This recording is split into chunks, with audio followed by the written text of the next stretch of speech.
we're going to do today is show the functionality of our 3-group espresso machine.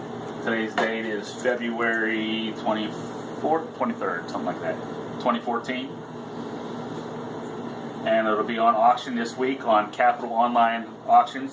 Special thanks to Mitch for putting this together for us.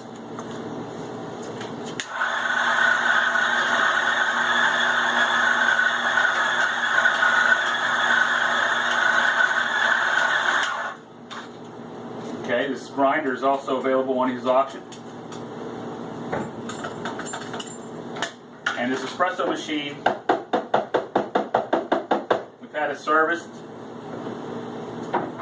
in the last year, and not a single drop of water has passed through it.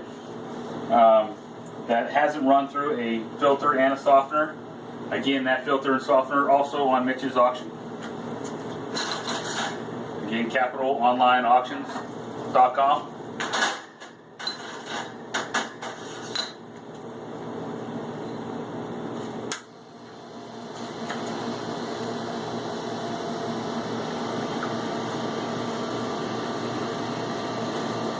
All 3 group heads work equally well.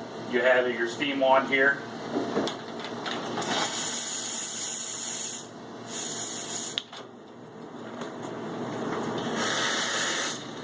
We use that water for our teas. And you also have an additional steam wand that we don't have, that you have the ability to hook up to. We did not use one. We didn't need it. So, great functioning machine. And I think since I've gone this far, I'll make myself a cappuccino.